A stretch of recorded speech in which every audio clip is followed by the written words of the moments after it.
सभी दोस्तों को प्यार भरा नमस्कार। मैं रविकांत प्रजापति आज आपके समक्ष लेखक जिनेंद्र कुमार का परिचय लेकर आया हूँ। लेखक जिनेंद्र कुमार हिंदी साहित्य के इतिहास में एक जाने माने उपन्यासकार, जो मनोवैज्ञानिक तौर पर उन्होंने अपने उपन्यास लिखे हैं, जिनकी पहचान मनोवैज्ञानिक विचारधारा से है। आज उन्हीं के विषय में हम अध्ययन करेंगे। लेखक जिनेंद्र कुमार, जिनका जन्म 1905 ईस्वी में हुआ और मृत्यु 1988 ईस्वी में। आइए जानते हैं लेखक जिनेंद्र कुमार के बारे में।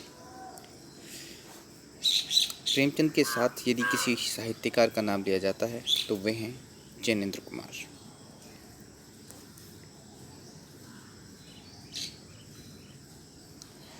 जिनेंद्र ने अनेक उपन्यास, कहानी एवं निबंधों की रचना की है।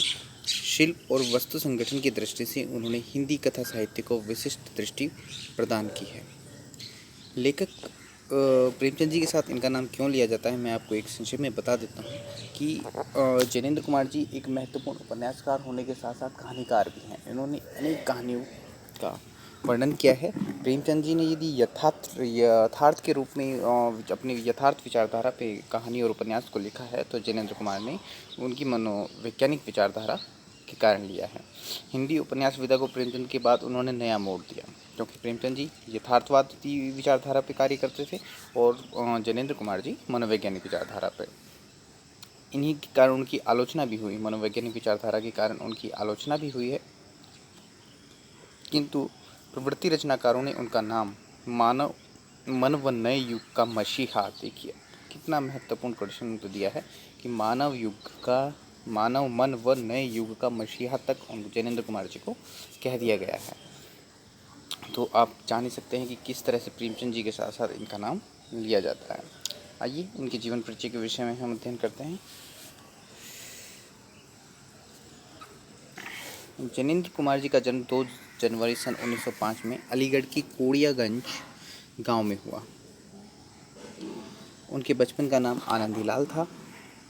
इनकी मुख्य देन उपन्यास व कहानी है। मैंने पहले आपको बताया है कि जिस प्रकार से प्रेमचंद जी को कहानीकार और उपन्यासकार दोनों तरह से जाना जाता है, उसी तरह से जिनेंद्र कुमार जी को भी एक महत्वपूर्ण उपन्यासकार एवं कहानीकार दोनों ही रूप में जाना जाता है। इनके जन्म के 2 वर्ष पश्चात ही इनके पिता की मृत्यु हो गई। इनकी माता व मामा ने ही इनका पालन पोषण किया है। इनके मामा ने हस्तिनापुर में एक गुरुकुल की स्थापना की। जिस गुरुकुल की स्थापना की उसी गुरुकुल में इनका अध्ययन हुआ, प्रारंभिक अध्ययन वहीं पर हुआ है। वहीं जिनेंद्र कुमार की प्रारंभिक शिक्षा दीक्षा हुई। जिनेंद्र की उच्च शिक्षा काशी हिंदू विश्वविद्यालय में हुई। 1921 में उन्होंने विश्वविद्यालय की पढ़ाई छोड़ दी और कांग्रेस के असहयोग आंदोलन, जो 1921-22 में असहयोग आंदोलन चल रहा था कांग्रेस के खिलाफ स्वतंत्रता प्राप्ति के लिए, उसमें इन्होंने सहयोग लिया, भाग लिया। उसी उद्देश्य से वे दिल्ली आ गए। कुछ समय के लिए ये लाला लाजपत राय के तिलक स्कूल ऑफ पॉलिटिक्स, जो राजनीति के रूप में एक स्कूल था, तिलक स्कूल ऑफ पॉलिटिक्स में इन्होंने वहाँ भी रहे, परंतु अंत में उसे भी छोड़ दिया। सन 1921 से 23 के बीच जिनेंद्र ने अपनी माता की सहायता से व्यापार किया। ये पिताजी की तो छोटे 2 वर्ष की आयु में ही मृत्यु हो गई थी, तो माता जी के साथ उन्होंने व्यापार किया, जिसमें इन्हें सफलता भी मिली। परंतु सन 1923 में वे नागपुर चले गए और वहाँ राजनीतिक पत्रों में संवाददाता के रूप में कार्य करने लगे। उसी वर्ष इन्हें गिरफ्तार कर लिया गया और 3 माह के बाद वह छूटे। वह जेल भी रहे, क्योंकि स्वतंत्रता आंदोलन में कूद पड़े, उसी कारण से वह जेल गए।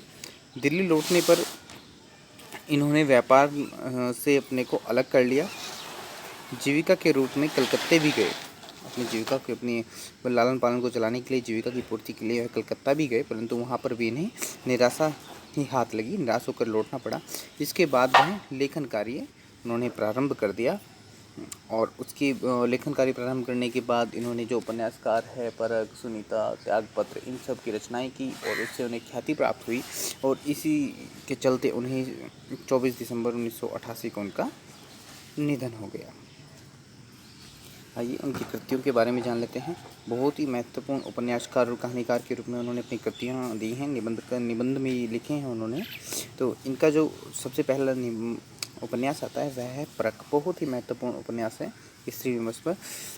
सुनीता उसके बाद 1935 में, 1937 में त्यागपत्र, कल्याणी, 1939 विवृत, सुखदा, वैवैत और जयवर्धन।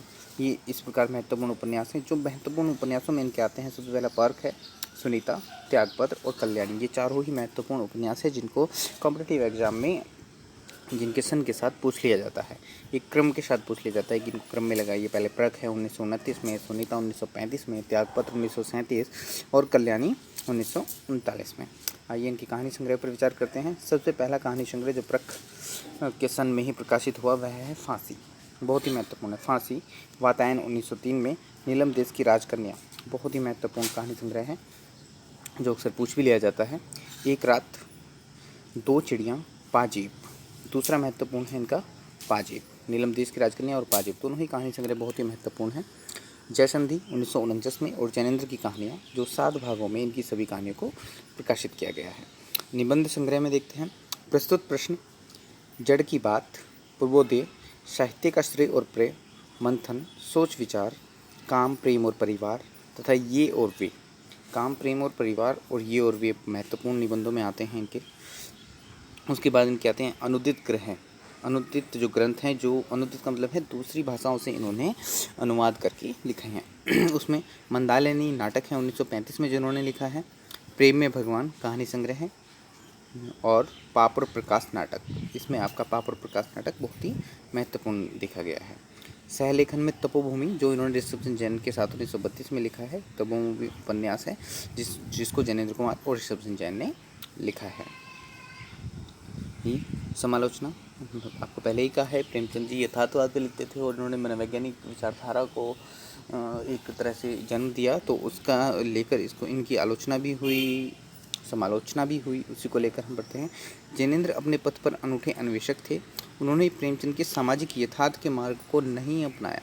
प्रेमचंद जी यथार्थ मार्ग पे चलते थे, उसको इन्होंने नहीं अपनाया जो अपने समय का राजमार्ग था। उस समय में सभी यथार्थवाद पर ही लिख रहे थे, लेकिन वे प्रेमचंद के विलोम नहीं थे। जैसा कि बहुत से समीक्षक सिद्ध करते रहे हैं, वे प्रेमचंद के पूरक थे, क्योंकि साथ साथ कार्य करते थे। प्रेमचंद और जैनेन्द्र को साथ साथ रखकर ही जीवन और इतिहास को उसकी समग्रता के साथ समझा जा सकता है। जैनेन्द्र का सबसे बड़ा योगदान हिंदी गद्य निर्माण है। गद्य निर्माण में उन्होंने जिस प्रकार से अपनी कहानी, अपने उपन्यास, अपने निबंधों में अपने योगदान दिया है हिंदी साहित्य में, वो बहुत ही अमूल्य है।